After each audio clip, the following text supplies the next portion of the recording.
पिता, पुत्र आणि पवित्र आत्मा यांच्या नावे आमेन. प्रिय बंधुभगिनींनो, या प्रभू शब्द विधीमध्ये आपल्याला शुद्ध अंतकरणाने सहभागी होता यावं म्हणून आपल्या हातांतून जी लहानसहान पापं झालेली आहेत त्याची आपण आठवण करून परमेश्वर पित्याकडे क्षमादान मागूया.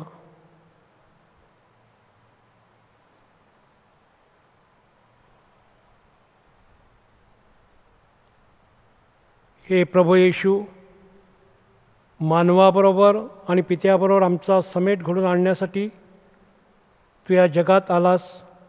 हे प्रभू, आम्हावर दया कर. हे प्रभू, आम्हावर दया कर. हे प्रभू येशू, तू पाप्यांच्या आणि येशूच्या जखमा बऱ्या करतोस.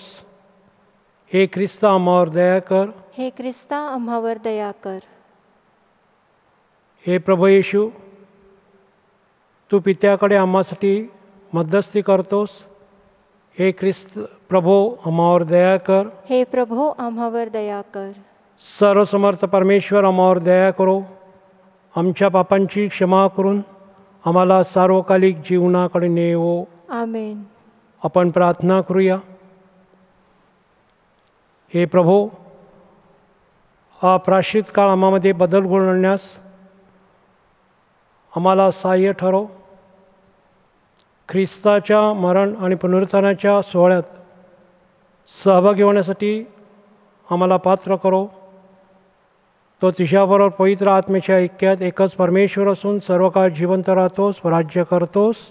आमेन. यहेजकेल या पुस्तकातून घेतलेले वाचन. प्रभू परमेश्वर म्हणतो, तथापि दुष्टाने आपण केलेल्या सर्व पापांपासून परावृत्त होऊन माझे सर्व नियम पाळले आणि तो नीतीने व धर्माने वागला तर तो खात्रीने वाचेल, मरावयाचे नाही. त्याने केलेले कोणतेही अपराध त्याच्या हिशोबी धरले जाणार नाहीत. त्याने केलेल्या धार्मिकतेमुळे तो वाचेल. प्रभू परमेश्वर म्हणतो, दुष्टाच्या मरणाने मला संतोष होतो काय? त्याने आपले मार्ग सोडून देऊन जगावे याने मला संतोष होतो ना?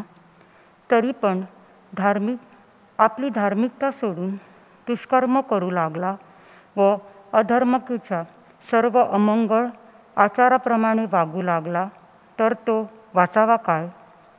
त्याने केलेली सर्व धार्मिकता जमेस धरण्यात येणार नाही. त्याने केलेला भ्रष्टाचार व त्याने केलेले पाप यामुळे तो मरेल. तरी तुम्ही म्हणता, प्रभूचा मार्ग न्याय्य नाही. हे इस्रायल घराण्या, ऐक, माझे मार्ग न्याय्य नाही काय? तुमचे मार्ग न्याय्य नाहीत असे नव्हे काय? कोणी धार्मिक आपली धार्मिकता सोडून दुष्कर्म करतो व त्यामुळे मरतो तर तो आपण केलेल्या दुष्कर्मानेच मरतो. दुर्जन आपण केलेल्या दुष्टपणापासून परावृत्त होऊन नीतीने व धार्मिकतेने वागेल तर तो आपला जीव वाचवेल. तो आपण केलेली सर्व पापे लक्षात आणून वळेल तर तो खात्रीने वाचेल, मरावयाचे नाही.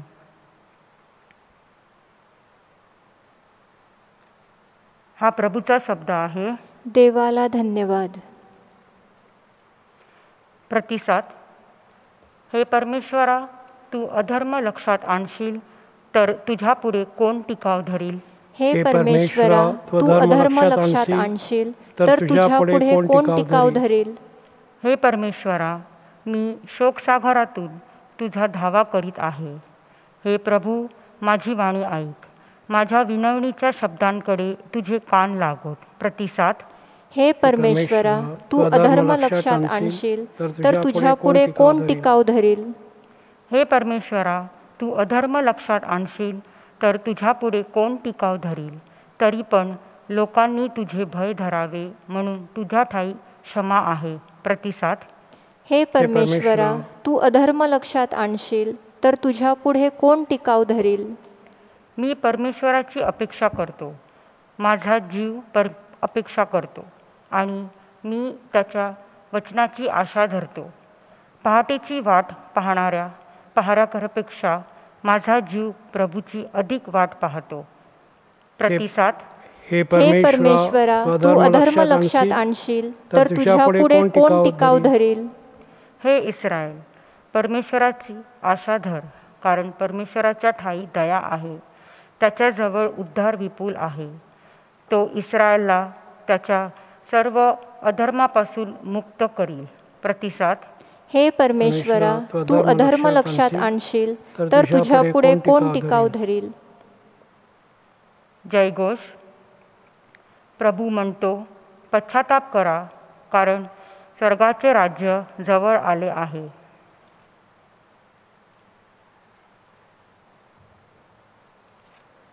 प्रभू तुम्हाबरोबर असो आणि तुम्हाबरोबर सुद्धा. मत्ते लिखित शुभवर्तमानांतून घेतलेलं वाचन. हे प्रभू, तुझा गौरव असो. येशूने आपल्या शिष्यांना म्हटले, मी तुम्हाला सांगतो, शास्त्री आणि फरीसी यांच्यापेक्षा तुमचे नीतिमत्व अधिक झाल्याशिवाय स्वर्गाच्या राज्यात तुम्हाला तुमचा प्रवेश होणार नाही. खून करू नको. जो कोणी खून करील तो न्यायसभेच्या दंडास पात्र होईल, असे प्राचीन लोकांना सांगितलेले होते. हे तुम्ही ऐकलं आहे. मी तर तुम्हाला सांगतो, जो कोणी आपल्या भावावर रागावेल तो न्यायसभेच्या शिक्षेस पात्र होईल. जो कोणी आपल्या भावाला अरे वेडगळा असे म्हणेल तो वरिष्ठ सभेच्या शिक्षेस पात्र होईल. आणि जो कोणी त्याला अरे मूर्खा असे म्हणेल तो नरकाच्या शिक्षेस पात्र होईल. यास्तव तो आपले दान अर्पवण्यास वेदीजवळ आणील असता आपल्या भावाच्या मनात आपल्या विरुद्ध काही आहे असे तेथे तुला स्मरले तर तेथेच वेदीपुढे आपले दान तसेच ठेव आणि निघून जा. प्रथम आपल्या भावावर समेट कर, मग येऊन आपले दान अर्पण कर. वाटेवर तुझा वादी तुझ्याबरोबर आहे तोच त्याच्याशी सलोखा कर. नाही तर वादी तुला न्यायाधीशाच्या हाती देईल, न्यायाधीश तुला शिपायाच्या हाती देईल आणि तू तुरुंगात पडशील. मी तुला सत्य सांगतो, दमडी फेडीपर्यंत तू त्याच्यातून सुटणारच नाही.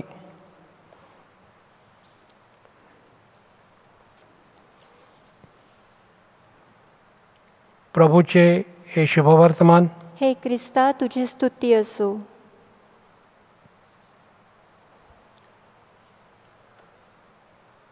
प्रथम आपल्या भावाबरोबर समेट कर आणि मग येऊन आपलं दान अर्पण कर. शब्द आहेत आजच्या शुभवर्तमानातली. ख्रिस्ताठाई जमलेल्या बंधुभगिनीनो, महान चित्रकार लिओनार्दो दा विंची याच्या जीवनातील एक घटना. एक दिवस हा चित्रकार येशू ख्रिस्ताच्या शेवटच्या भोजनाचं चित्र काढीत होता. कामामध्ये खूप मग्न होता. त्याच्याकडे एक माणूस आला. त्या माणसाने त्याला डिस्टर्ब केलं म्हणून चित्रकार रागावले. त्यांच्यामध्ये कडाक्याचं भांडण झालं. लिओनार्दोने त्याला खूप टोचून बोललं.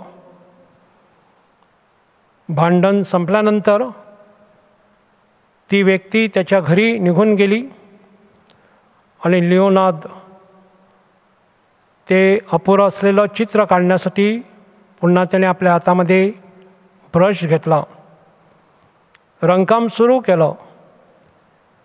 येशूच्या चेहऱ्याचं चित्र जे अर्धवट होतं, अपुरं होतं, ते काढण्यासाठी त्याचा हात सरसावला पुढे.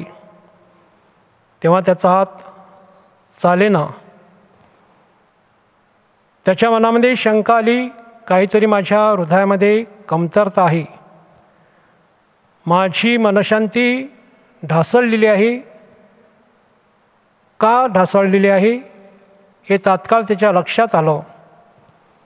आणि ज्या माणसाबरोबर कडाक्याचं भांडण झालं होतं, ज्या माणसाला त्यांनी टोचून बोललेलं होतं, त्याच्या घरी लिओनार्द जातो आणि त्याची मनापासून क्षमा मागतो. त्या माणसाने क्षमा केली आणि लिओनार्द पुन्हा आपल्या घरी येऊन ते चित्र पूर्ण करण्यासाठी त्यांनी सुरुवात केली. त्याचा हात चालू लागला. ते चित्र एवढं सुबक आकर्षक दिसू लागलं आणि हे चित्र आज जगप्रसिद्ध आहे. प्रिय बंधुभगिनींनो, तात्पर्य इतकंच की जर आपल्या मनामध्ये जर शांती नसेल, आपल्या मनामध्ये एखाद्या माणसाविषयी राग असेल, तर आपण हाती घेतलेलं काम व्यवस्थितपणे करू शकत नाही. त्या लिओनार्दनं त्या माणसाची क्षमा मागितल्यानंतर त्याच्या मनामध्ये शांती निर्माण झाली.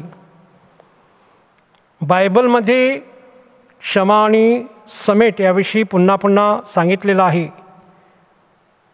प्रभू येशूने म्हटले आहे, तुम्ही लोकांना क्षमा केली नाही तर माझा स्वर्गांतील पिता देखील तुम्हाला क्षमा करणार नाही. इफिसीकरास पत्रात म्हटलेलं आहे, जशी देवाने ख्रिस्ताठाई तुम्हाला क्षमा केली तशी तुम्ही एकमेकांना क्षमा करा. खुद्द प्रभू ख्रिस्ताने क्षमा केली. काल्वरी टेकडीवर विव्हळत असताना त्याने आपल्या मारेकरांना क्षमा केली. बापा, त्यांना क्षमा कर, कारण ते काय करतात त्यांना ठाऊक नाही.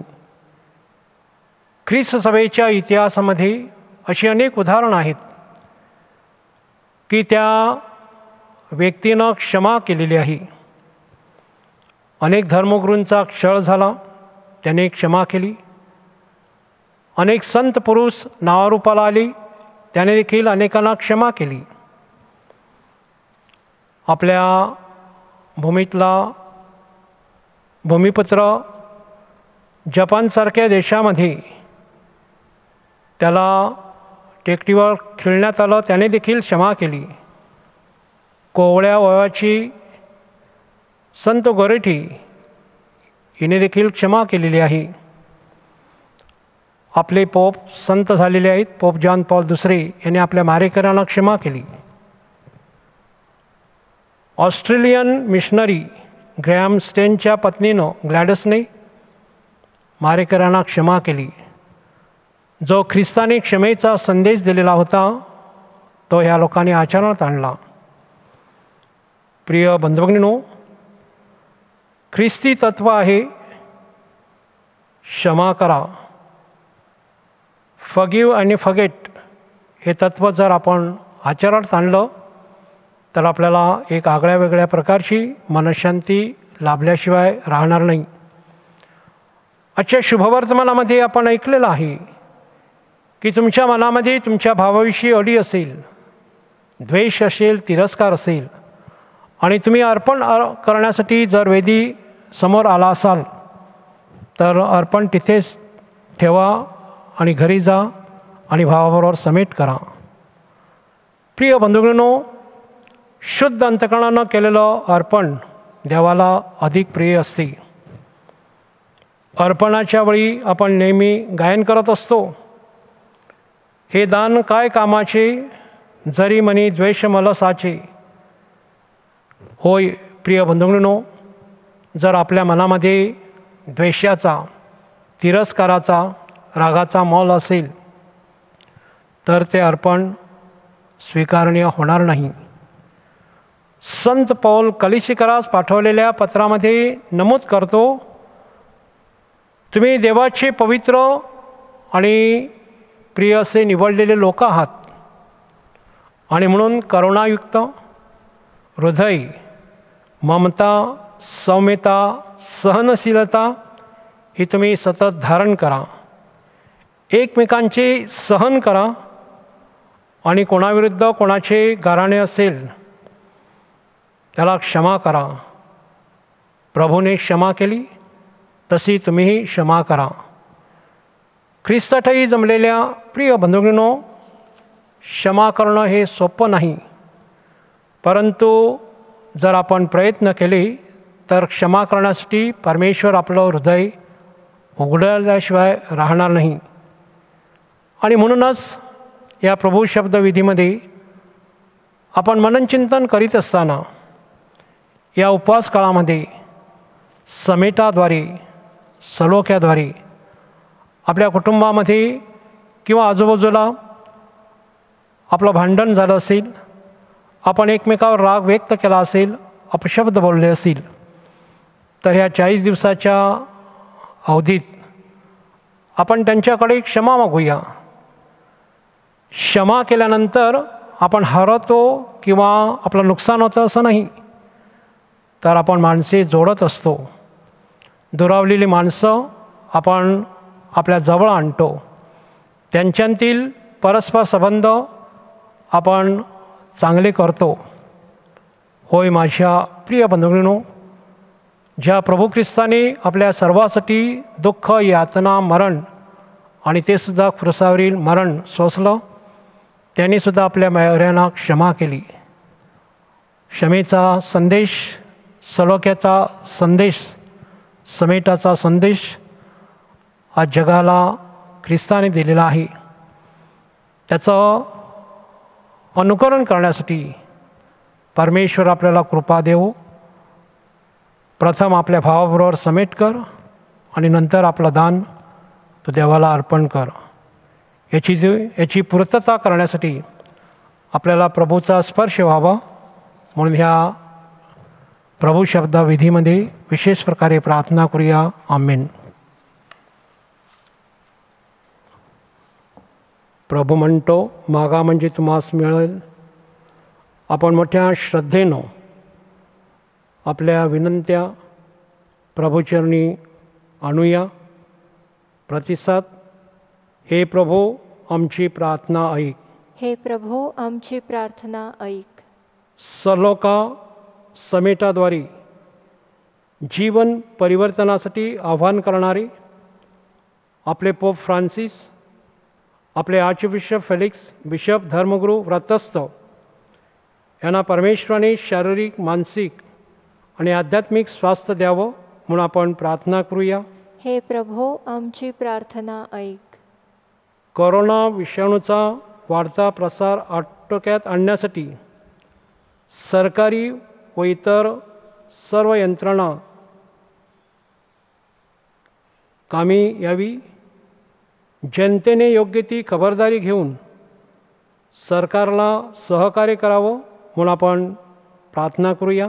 हे प्रभू आमची प्रार्थना ऐक.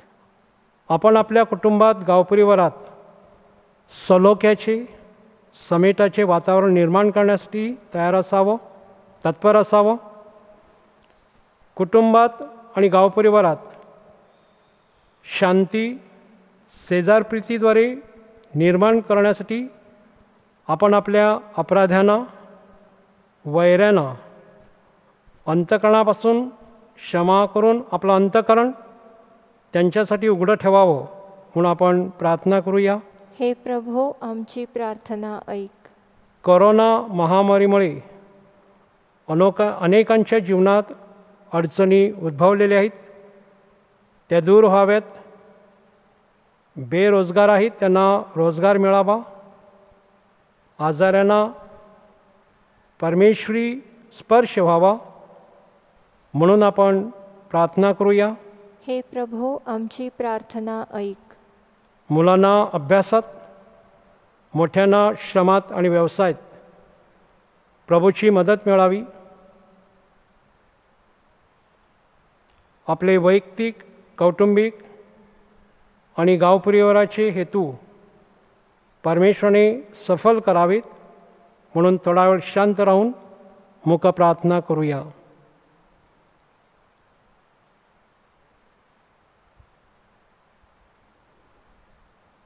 हे प्रभू, मोठ्या श्रद्धेनं अंतःकरणापासून आम्ही गरजू आणि गरजवंत माणसं तुझ्या चरणी प्रार्थनारूपाने आणलेली आहेत.